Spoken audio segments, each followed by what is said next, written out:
दणके परिवार आणि आमच्या कुटुंबाचा 45 वर्षापूर्वीचा स्नेह आहे. आता आपल्याला प्रश्न पडला असेल की आम्ही तर नंतर जोडल्या गेलेले आहोत. विचारपीठावरची काही मंडळी, नामदेव आणि आता जी उणीव भासते ती मीनाची, म्हणजे या तिघांची आई. दोघांनी पण प्रचंड कष्ट केलेले आहेत. मीना अंगणवाडीमध्ये काम करायची, नामदेवही काम करायचा त्यावेळेला जे मिळेल ते. पण एक चळवळ आम्ही सुरू केली त्यावेळेला 1978ला की गायरान जमीन ज्यांनी कुणी काढली असेल त्यांना त्यांच्या हक्काचा नवरा बायकोच्या नावाचा सातबारा मिळाला पाहिजे. आणि 1990 मध्ये आपण तो सातबारा पहिला बाबऱ्यामध्ये वाटला आणि सगळ्यांना, म्हणजे आपल्याकडे साधारणतः असं असतं की सगळीकडे पुरुषच असतात. इथे पण सगळे भाऊच बसलेले सर आहेत माझे याच्यात. पण आमची एक गोष्ट अशी होती की बाईला आपण कधी मालक बनवणार आहोत की नाही, का मालक तुम्हीच आमचे आणि आम्ही मालकीनी घरात स्वयंपाक पाणी करणाऱ्या. आणि म्हणून आम्ही तो प्रश्न घेतला आणि सातबाऱ्याला नवरा बायको दोघांचं नाव असलं पाहिजे, दोघांची मालकी असली पाहिजे. ती लढाई आम्ही जिंकलो आणि बाबऱ्यामध्ये 44 कुटुंबांना आम्ही ती जमीन दिलेली आहे. दोघांनी प्रचंड मेहनत करून 3ही मुलांना शिकवले आणि म्हणून शेती आहे, शिक्षण आहे आणि जोडधंदा आहे. या तिघांची सांगड घालण्याचं एक छान काम नामदेव आणि त्याच्या 3 मुलांनी केलेलं आहे. प्रथमेश समोर बसलेला आहे. मी आल्यापासून खरं तर माझी त्याची ओळख नाही अजिबात. मी त्याला पहिल्यांदा बघितलंय, पण तो आल्यापासून मंगलताई त्याला कोणीतरी सांगितले यांचं नाव मंगलताई. आणि मग प्रत्येकाला त्याच्या आईला म्हणतो चल पुढे मंगलताई आल्या, मनीषाला सांगितलं चल पुढे मंगलताई आलेल्या आहेत. तर ही जी नाळ आहे ना ती 45 वर्षापूर्वीची आहे, ती आता जोडलेली नाही. आणि म्हणून या दणके परिवाराला खूप मनापासून मी शांताराम पंधेरे आणि आमची लेक धरती सध्या ती अमेरिकेमध्ये सायंटिस्ट म्हणून काम करते. तर तिच्या वतीने मी तिला कालच सांगितलं नामदेव काकाच्या मुलांनी प्रिंटिंग प्रेस काढली, तिकडे मी जाणार आहे. तर ती म्हणाली माझ्याही वतीने शुभेच्छा दे, कारण लहानपणापासून आम्ही सगळे तिला ह्यांच्या घरी घेऊन गेलेलो आहोत. तर असा एक स्नेह आमचा आहे. ती अमेरिकेत असली, मोठी सायंटिस्ट असली म्हणून नामदेवला नाही विसरलेली. तर हा एक भाव असतो सगळ्यामध्ये आणि तो भाव हे 3ही मुलं सांभाळतील. प्रथमेशलाही त्याच वाटचालीवर घेऊन जातील. मनीषा आणि तिघांच्याही घरच्या आमच्या सुना त्याच वाटचालीने चालतील अशी एक सदिच्छा देते. आणि पुन्हा एकदा सगळ्या बाबरेकरांना इथे जेवढे आले असतील त्यांना विनंती करते की ह्या कुटुंबाच्या पाठी सक्षमपणे उभे राहा, ते तुमच्या पाठी उभे राहतील. आणि असं करत करत आपण सगळेजण दणके, तुपे आणि बाकीची सगळी मंडळी प्रगतीपथावर जाऊ शकतो एवढंच बोलते. आणि फुले शाहू आंबेडकरांच्या स्वप्नातला भारत या निमित्ताने आपण यशस्वी कराल अशी एक अपेक्षा ठेवते. थांबते. सगळ्यांना जय भीम.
प्राध्यापक डॉक्टर संजय सामळकर सर यांनी आपलं मनोगत व्यक्त करावं अशी मी त्यांना विनंती करतो.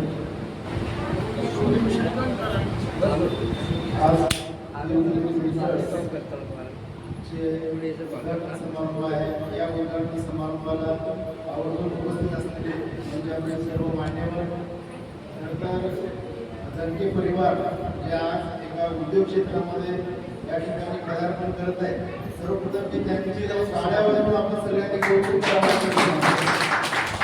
कारण या ठिकाणी जोपर्यंत आपण उद्योगामध्ये येणार नाही तोपर्यंत खऱ्या अर्थानं आपली प्रगती होणार नाही हे वास्तव आपल्या सगळ्यांना कळायला पाहिजे. आणि आज आपला समाज आणि जे काही लोक, जे काही समुदाय खऱ्या अर्थानं उद्योगामध्ये येत आहे तेच खऱ्या अर्थानं प्रगती करत आहे. कारण आपल्याला माहिती आहे आता की फार नोकरीच्या मागे लागून चालणार नाही. येणाऱ्या काळामध्ये आपल्याला फार सरकारी नोकऱ्या मिळतील याची शाश्वती नाही आहे. त्यामुळं उद्योग एक असं क्षेत्र आहे की त्या क्षेत्रामध्ये तुम्ही तुमची क्वालिटी दाखवल्याच्या नंतर तुम्हाला वाटेल तेवढी प्रगती करता येऊ शकते. हे आपल्यापैकी अनेक जणांनी आता सिद्ध केलेले. त्यामुळे या ठिकाणी सर्व दणके परिवारांच्या या सर्व मेंबरला या ठिकाणी शुभेच्छा देतो आणि आपली अशीच प्रगती सतत होत राहावं अशा सदिच्छा व्यक्त करून थांबतो.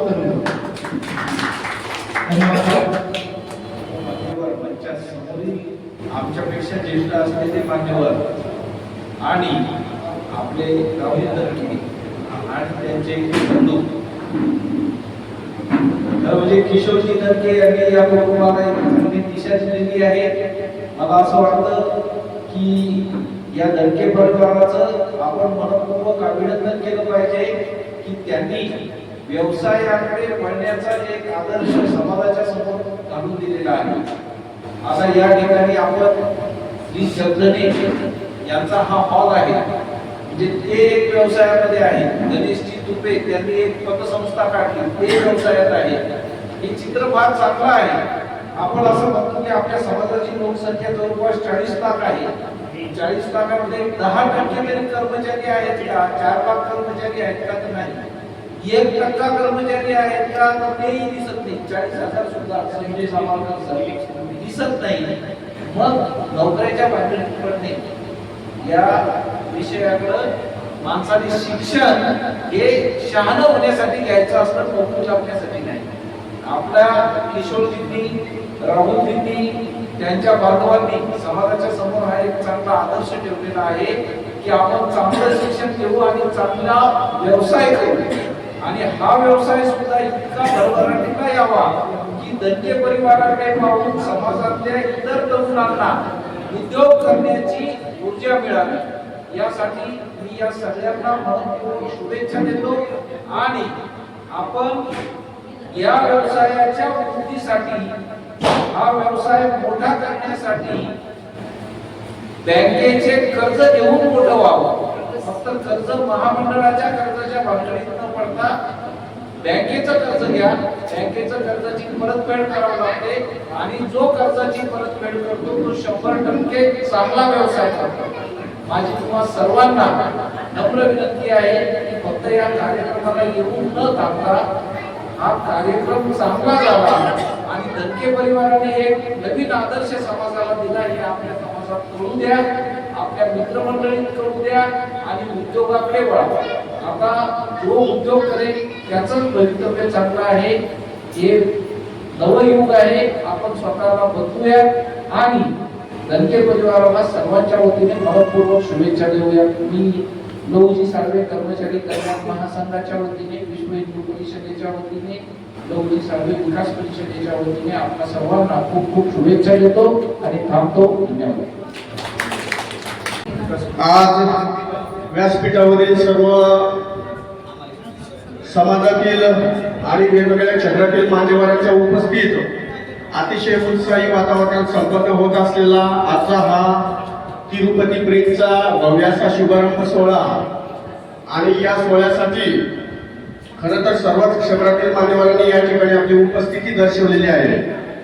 मी देखील लहुजी साळवे विकास परिषदेच्या वतीने, माझ्या मानकर परिवाराच्या वतीनं तिरुपती ब्रिज आणि या संकल्पनेचे सर्व दणके परिवार या सर्वांना या व्यावसायिक वाटचालीसाठी मनपूर्वक अशा शुभेच्छा देतो. यांचा तिरुपती पेंटचा हा व्यवसाय अधिकाधिक वृद्धिंगत हो याच मी साईबाबा चरणी देखील प्रार्थना करतो आणि परत एकदा या वाटचालीसाठी मनपूर्वक शुभेच्छा देतो. धन्यवाद. जय हिंद.